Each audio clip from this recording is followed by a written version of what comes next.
Hi, I'm Hunter, 36, and last Christmas my sister tried to blow up my marriage with a $99 DNA kit. Spoiler, it detonated under her own house.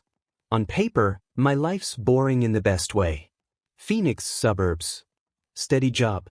2 cars that actually start in August heat. Married to Kate, smart, kind, unflappable, and dad to Melanie, 12, a STEM goblin who builds catapults out of popsicle sticks and ethical dilemmas out of bedtime. Peaceful, ordinary, earned. Enter my sister, Paige. Think golden child with main character syndrome and a coupon for chaos. Growing up, she could set the toaster on fire and mom would ask if the toaster apologized. Dad's coping mechanism was pretending problems were a rumor. Kate clocked Paige's vibe immediately when they met. Weaponized nice. The first flare-up was 8 years ago at Paige's wedding. She put every bridesmaid in champagne, her words, not Crayola's, then spent the reception glaring at Kate for wearing the dress Paige chose. Apparently Kate was stealing her spotlight by existing with posture. That set the tone. From then on, every family gathering turned into Paige's decathlon of petty. Kate brings dessert? Too much garlic. It was a pie. Melanie aces math? Scott got into a gifted program you've never heard of. Kate's blouse? I saw that at Ross last year. Parents? Oh, you know how your sister is. Translation, free pass forever. We played it cool for Melanie and her cousin Scott. The kids were tight. Minecraft allies, Lego co-architects, holiday sugar gremlins. I refused to let adults stupid ruin their childhood. Then came last Christmas in Scottsdale. House-packed, pine-scented candle fighting a losing war against Aunt Donna's perfume, everyone 2 cups into mom's punch, code for wine with fruit ambition. Gift exchange time. Paige, as usual, made it a pageant. Scarf for mom, sampler for dad, watch for her husband, gaming headset for Scott. Then she hands Kate a tiny box with a smile that stopped 3 inches short of her eyes. Inside, a $25 grocery gift card. Thought it might help, she chirps. 1 income in all. We have 2 incomes. She knows that. Kate thanked her, because she's classy. I filed it under petty souvenirs. Next, Paige hands Melanie a present. Bright box. Big bow. Mel tears it open and lights up, an Ancestry DNA kit. Science? Spit tubes? She's in heaven. Across the room, I catch Paige watching us. That smug, I just moved a rook and you don't see the trap face. Kate clocks it too. Later, after Melanie's asleep, we debrief. What's the angle? I ask, sitting on the bed. Kate looks at me, then at her own reflection like she's assembling the conspiracy board. Her comments about Melanie's eyes, she says. Hazel, almost green. She's been hinting for years, genetics are funny, doesn't look like you, little digs. There was. Paige wasn't being generous. She was setting a fuse. She wanted our 12-year-old's kit to prove Kate cheated so Paige could stand in the fallout and cry about secondhand smoke. Then we let Mel take it, I say. We meet the trap with receipts. You sure? Kate's positive. Because some accusations deserve oxygen, so the truth can burn them out. The next day, Melanie swabs like a tiny lab tech, seals the tube, tracks the package like it's a Mars rover. Paige's smile from last night keeps replaying in my head. Checkmate ice. Vulture patience. What none of us knew, Scott saw the kit and wanted one too. Science, ancestry, maybe a cousin in Norway who sends chocolate at Easter, what's not to love? Sean, Paige's husband, actually decent, orders a kit. Paige tries to stall, says it's a waste of money, says they already know their heritage. Scott's 13 and unstoppable. The kit ships anyway. 3 weeks later, my phone buzzes at work. Melanie's results are in. A text with more exclamation points than grammar permits. I tell her to wait till I'm home, we'll open as a family. That evening, we crowd around her tablet at the kitchen table.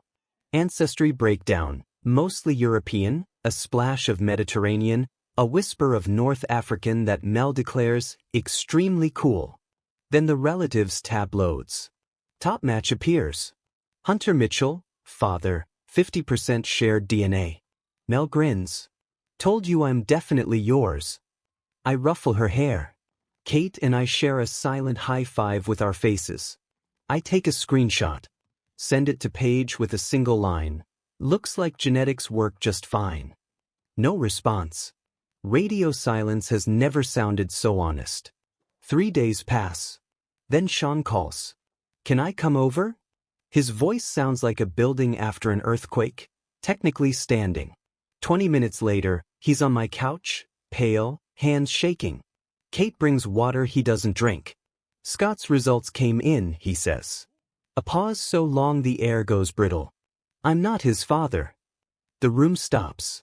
He slides his phone across the table. I read. No paternal match. No close family, for Sean. Just cousins, strangers, and a half-sibling match pops up. Chloe. 7. He tested her too. She's not mine either, he says, voice breaking. I filed this morning. Divorce. I'm going for custody. I raised them. I'm not leaving them with her. Somewhere in the house, the heater kicks on. The only sound. Everything else is static. Paige brought a DNA kit to nuke my marriage. Karma brought one to her kitchen. And the mushroom cloud was just getting started.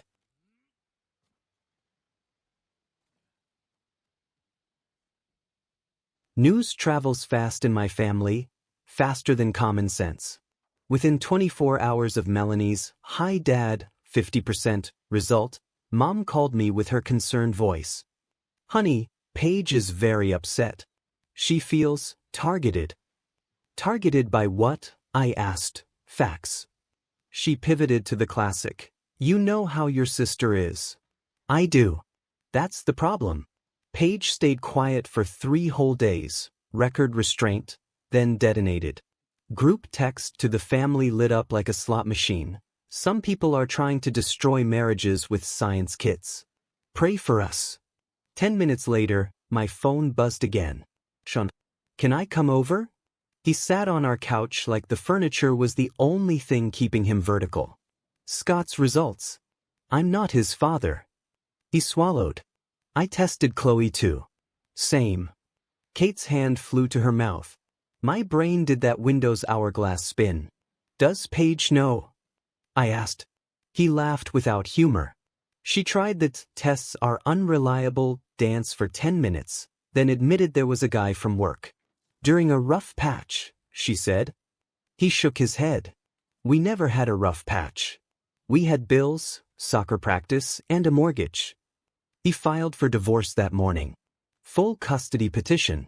Biology wasn't the point, being the parent was. When he left, Kate and I just sat there, staring at the blank TV. Your sister tried to nuke us, she said quietly, and vaporized herself. Karma reads instruction manuals, I said.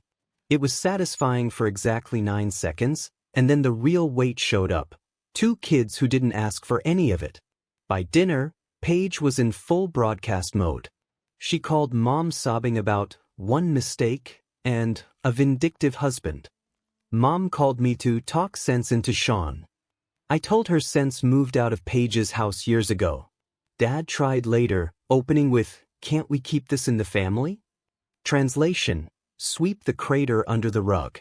I told him rugs don't hide mushroom clouds. Then Paige came to my door.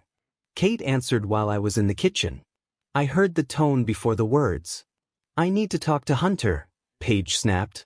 He doesn't want to talk to you, Kate said, calm as a surgeon. Of course you'd say that, Paige hissed. You've always wanted to turn him against his own family. Home-wrecking witch. I stepped into the doorway. That's enough. Paige's mascara had gone rogue. You're supposed to be on my side. I'm your sister.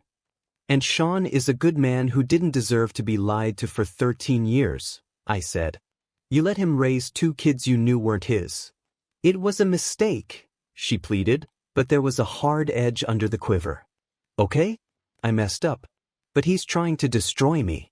He's poisoning everyone against me and you're just letting it happen. You destroyed yourself, I said.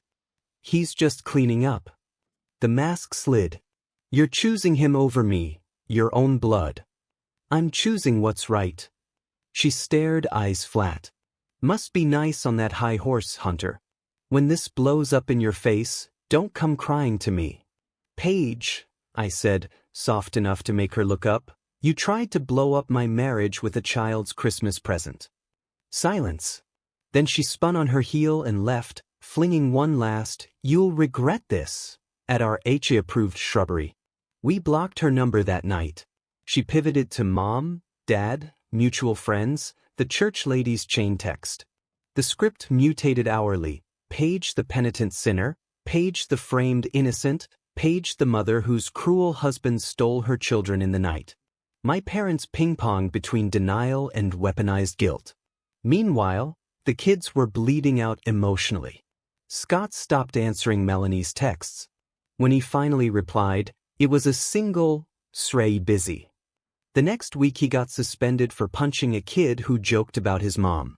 Sean called me, voice shredded. She's telling the school I'm dangerous. She keeps trying to pick them up without permission. I'm documenting everything, but it's chaos. Bring Scott over Saturday, I said. Let him and Mel hang out. We'll run air support. Scott arrived hunched and hollow-eyed. Melanie lured him upstairs with new DLC and a bowl of pretzels the size of Arizona. 30 minutes later they were shouting at Pixels and arguing about who left the controller greasy, music I didn't know I missed. Downstairs, Sean stared at his untouched coffee. Her lawyer's already pushing the not bio dad, no standing angle. Get a bulldog, I said. And receipts. He had both. Credit card charges at hotels on late work nights. Coworker statements. Texts that aged like milk. The thing about Paige's manipulation? It's loud. Paper trails don't lie. Kate squeezed his shoulder. We'll testify. He blinked. You do that?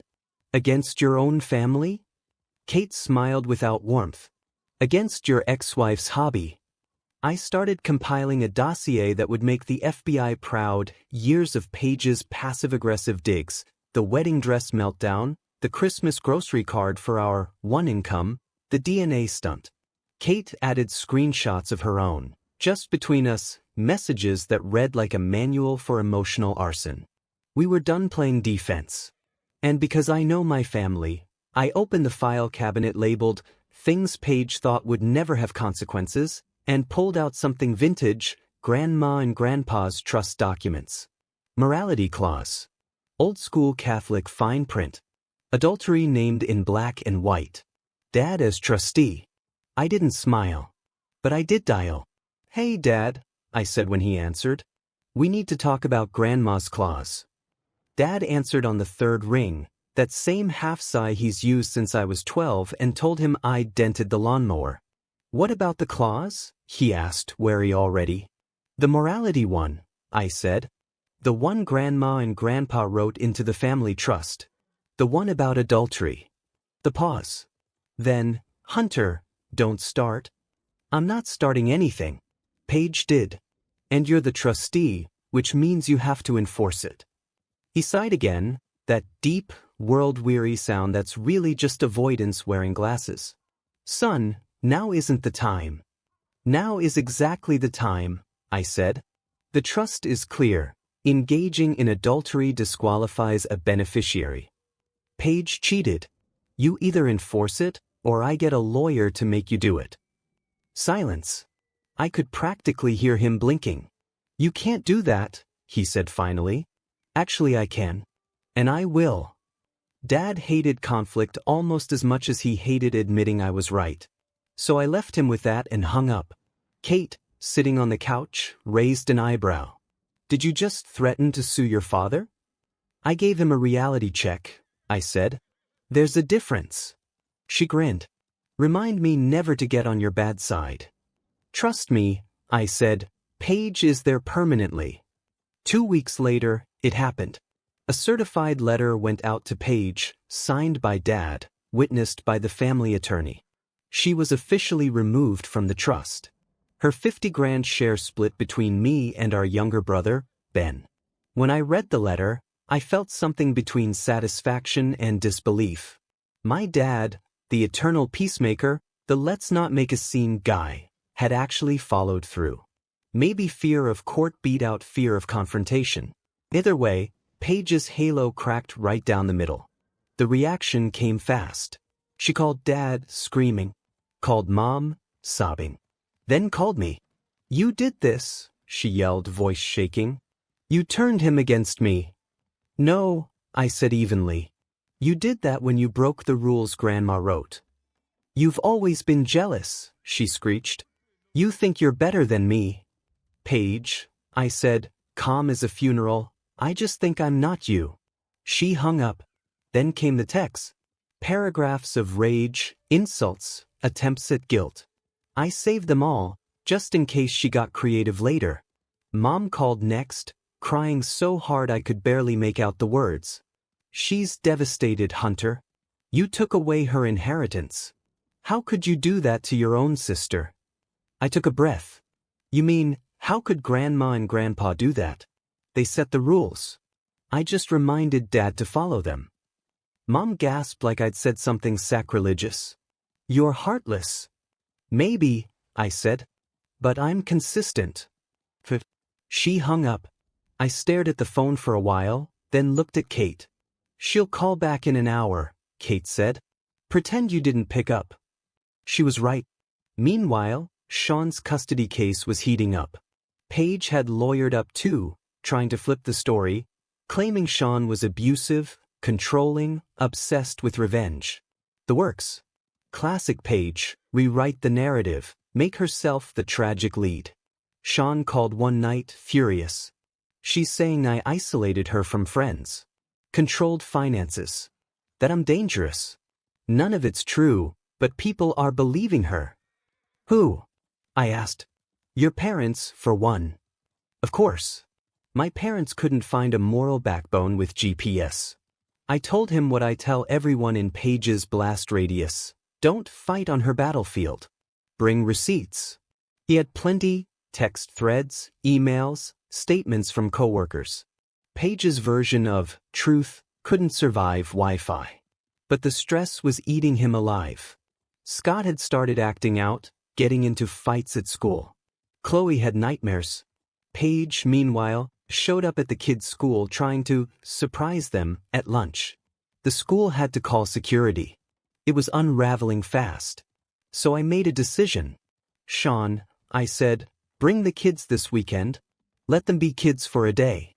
We'll feed them, distract them, keep the chaos out." When they arrived, Scott looked like he hadn't slept in a week. But when Melanie handed him a controller and said, "Loser does the dishes," something eased out of his shoulders. Upstairs, the two of them laughed for the first time in months. Downstairs, Sean rubbed his eyes.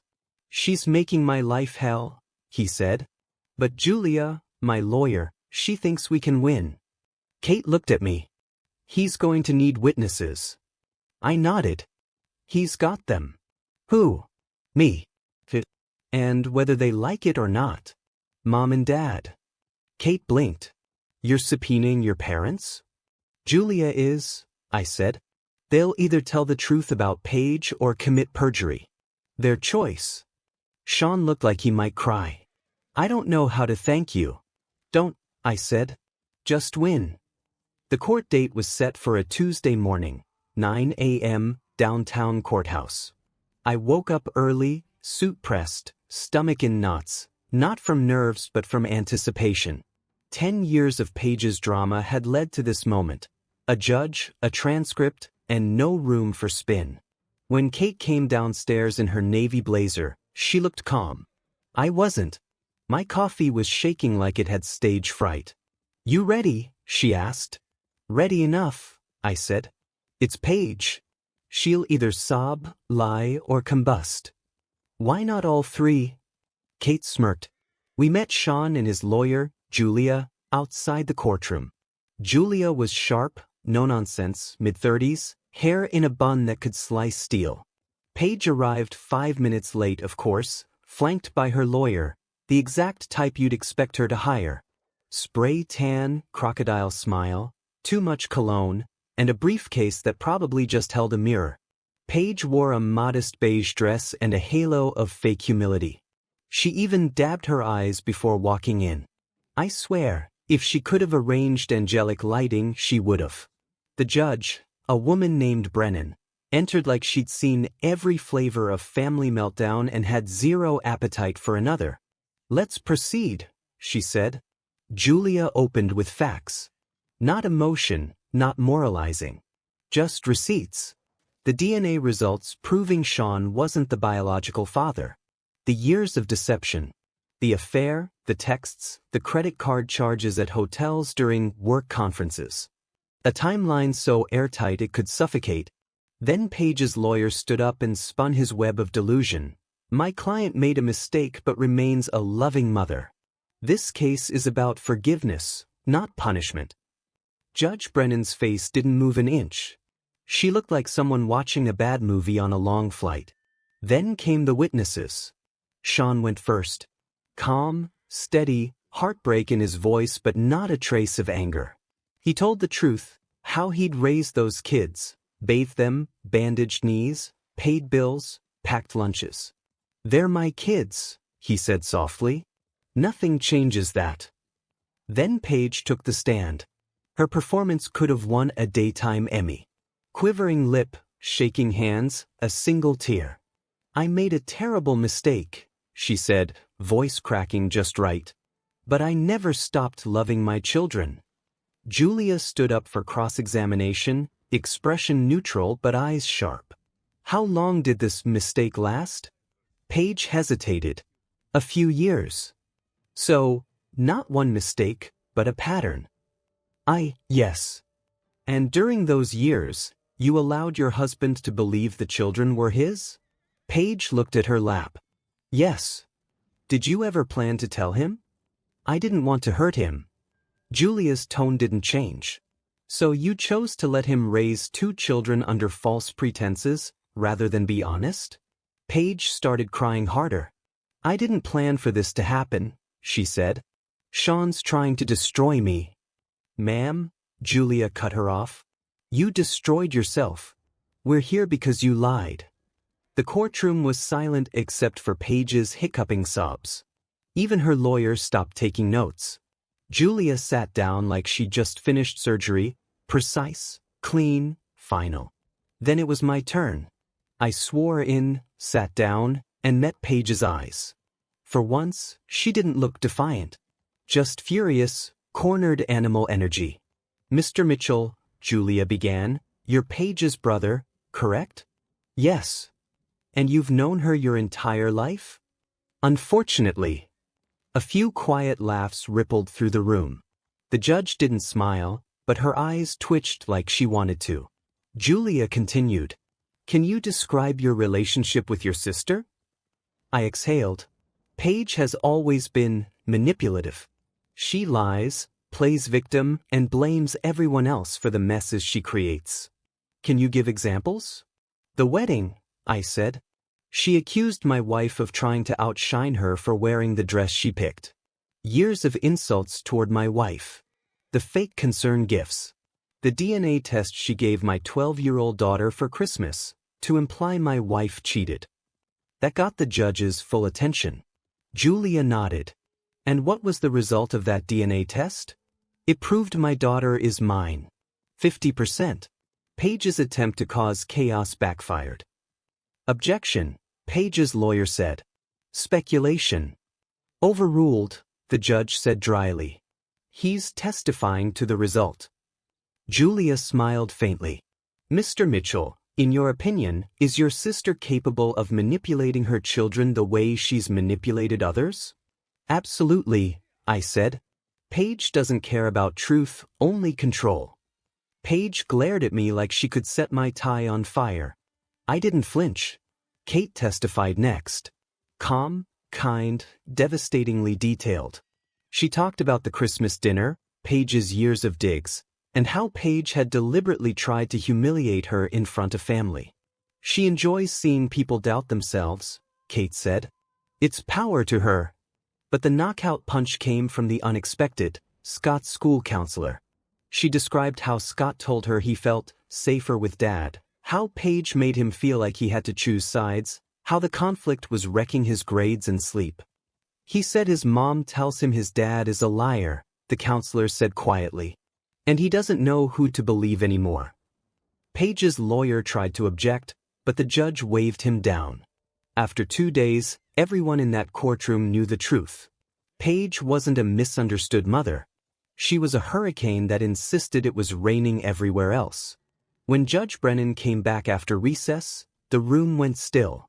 I've reviewed the evidence, she said. This court finds a clear pattern of deceit, manipulation, and behavior harmful to the children's stability. Primary custody is awarded to Mr. Sean. Ms. Paige will receive supervised visitation twice per week. The gavel came down. Paige's face went pale. Sean exhaled, a sound like release after years underwater. Julia shook his hand, whispered something, and smiled like justice had finally clocked out satisfied.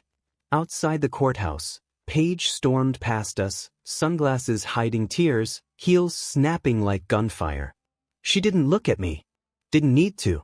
Her silence was the loudest thing she'd ever said. Sean hugged Kate first, then me. You guys saved me, he said. No, I said. You saved yourself. We just turned on the lights. The day after the custody ruling, my phone wouldn't stop ringing. Then Mom again. I didn't pick up. Finally, Kate sighed. You might as well answer before she drives over here. So I did. Hunter, Mom said, voice raw, like she'd been crying all night. How can you be okay with this? She lost her children. She's broken. She broke herself, I said. And the kids aren't lost, they're with their actual stable parent. You don't understand, she whispered. She's your sister. I understood when she tried to destroy my marriage, Mom. I understood when she lied to Sean for 13 years. Understanding isn't the problem, accountability is. There was a long pause. Then the familiar, desperate pivot. Your father and I are trying to keep the family together. You're trying to keep Paige from facing reality, I said. There's a difference. Hung up again. Classic. 2 days later, Dad called. Same speech, different tone, stern instead of pleading. Son, you're not helping by pushing her away. We settle things privately in this family. Dad, you've been settling things privately since the Carter administration. How's that working out for you? He didn't answer. Weeks passed. Paige's meltdown hit full broadcast mode. When I say meltdown, I mean lava flow with Wi-Fi access. She started texting everyone, friends, cousins, neighbors, claiming Sean was turning the kids against her. She posted cryptic Facebook statuses about betrayal and forgiveness, conveniently tagging half the extended family. Then came the late-night voicemails, begging, blaming, bargaining. The whole emotional buffet. I ignored them all. She even tried reaching out to Kate again. Wrong move. Kate, it's me, Paige said on voicemail, pretending to sound calm. We need to talk. Woman to woman. Hunter's being manipulated. Kate listened, deleted, and went back to her coffee. Meanwhile, Sean was barely keeping up. Between work, single fatherhood, and Paige's chaos grenades, he looked 10 years older. I don't get it, he said one night over dinner. She lost fair and square. Why can't she just stop? Because stopping means admitting she's wrong, I said. And Paige doesn't do wrong. She does sequels. He laughed for the first time in weeks. You ever think about writing this down? Oh, don't worry, I said. It's being recorded somewhere. By fall, Paige had crossed another line. She started showing up unannounced at the kids' school again, claiming it was her visitation day. The school called Sean twice. The second time, the principal had to threaten police.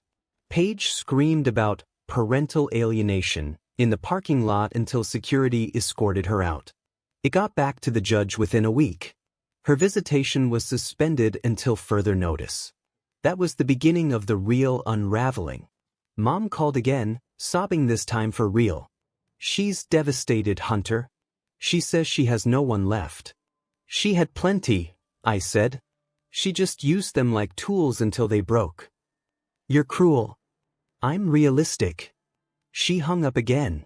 At this point, I could have recorded the cycle and set it to holiday music. Then came the unexpected twist, the trust money transfer. Dad finally processed the redistribution. Half to me, half to our younger brother Ben, who'd wisely stayed Switzerland through all this. I didn't need it, but I wasn't about to refuse it. Kate and I used my portion to double Melanie's college fund. Fitting, Kate said. The money Paige lost goes to a kid who'll actually earn something. We high-fived over spreadsheets like the responsible adults we pretend to be. When Paige found out, my phone lit up with one final unblocked message. Hope you're happy. You destroyed my life. I stared at it for a minute, typed back. No, Paige. You destroyed your own. I just stopped covering the debris. Blocked her again. Permanently. Christmas rolled around. No one mentioned family gathering. Mom and Dad chose to spend the holiday with Paige, which suited me just fine. Sean brought Scott and Chloe over to our house instead. Ben and his wife came too. It was small, calm room. No shouting, no fake smiles, no eggshells. Just laughter, wrapping paper, and Melanie proudly explaining how thermodynamics worked to a 7-year-old who only cared about marshmallows. Sean stood by the fireplace, watching his kids open gifts, eyes glassy. You okay? I asked quietly. He nodded. Yeah. For the first time in years. I think I am. Kate handed him another cookie. Get used to it, she said. Peace is addictive. Later that night, after everyone left, I stood in the doorway with a glass of eggnog, looking at the twinkling lights. For the first time in a long time, Christmas actually felt like what it was supposed to, peaceful. It hit me then. Paige had always tried to win some imaginary war. Attention, validation, control. And somewhere along the way, she lost the only thing that mattered. Family that still wanted her around. Karma didn't just nuke her marriage. It took out her mask, her lies, and the little world she built around them. And all she had left was silence. 3 months passed before Paige's name crossed my screen again. It wasn't a call, not even a message, just a notification from a mutual friend's Facebook post. A photo of Paige in what looked like a waiting room, hair unbrushed, captioned. One day at a time. Healing starts with honesty. Hundreds of comments. Some sympathetic, some skeptical. I didn't comment at all. The woman in the photo looked less like my sister and more like a cautionary tale that refused to end. Sean was doing better than anyone expected. He got full legal custody finalized, bought a smaller house closer to the kids' school, and started dating a teacher named Melissa. Kind eyes, zero drama. The first time I met her, she brought brownies and offered to help with Melanie's science project. Paige used to bring passive-aggressive comments and critiques about Kate's hair. It was a noticeable upgrade. Scott and Chloe were healing too. Therapy helped. So did normalcy. Scott joined soccer again. Chloe started drawing. At one point, Melanie told me, Scott smiled today like he used to before all that stuff. That hit harder than I expected. Then one night around midnight, my phone buzzed. A known number. A text. I'm sorry. I mean it this time. No name, but I didn't need one. I stared at it for a long time. Not angry anymore. Not even satisfied. Just tired. I hope you get the help you need, Paige. But don't contact us again. Then I blocked the number. Kate woke up a few minutes later, eyes half open. Was that her? Yeah. You okay? Yeah, I said. For the first time, yeah. A week later, Dad called. She checked into therapy, he said. Finally. Outpatient, but it's something. That's good, I said. She wanted me to tell you she's working on herself. Tell her that's long overdue, I said, and that I'm not part of the program. He sighed. You're still angry. No, I said. Just done. There's a difference. Life settled into a new kind of quiet after that. No random phone calls. No surprise visits. No manipulation disguised as concern. Just dinners, school plays, normal family noise. Kate and I would catch each other smiling sometimes for no reason. Because peace, real peace, is loud in its own way. One night, while tucking Melanie in, she asked, "Do you think Aunt Paige is still mad at us?" I thought about it. Maybe, I said. But that's her choice. We can't control what other people do. Only how we react. She nodded, serious like only a 12-year-old can be. Then I'm glad we reacted by being happy. I kissed her forehead. Me too, kiddo. That Christmas, we hosted again. Sean and Melissa came with the kids. Ben and his wife brought wine, and for the first time since the DNA kit disaster, the house was full of laughter instead of tension. Halfway through dinner, Melanie made a toast. To family that deserves to be called family, she said, raising her glass of sparkling cider. Everyone laughed and clinked glasses. I felt Kate's hand slide into mine under the table. Later that night, after everyone had gone home and the house was quiet, I stood by the window watching the snow fall. The lights glowed softly, reflecting in the glass, and I realized something. You can't choose the family you're born into, but you can choose which parts of it you keep. Paige gave me chaos.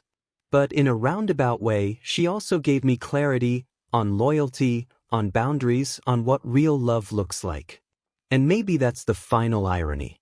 She tried to destroy my marriage, but in the process, she reminded me how solid it really was.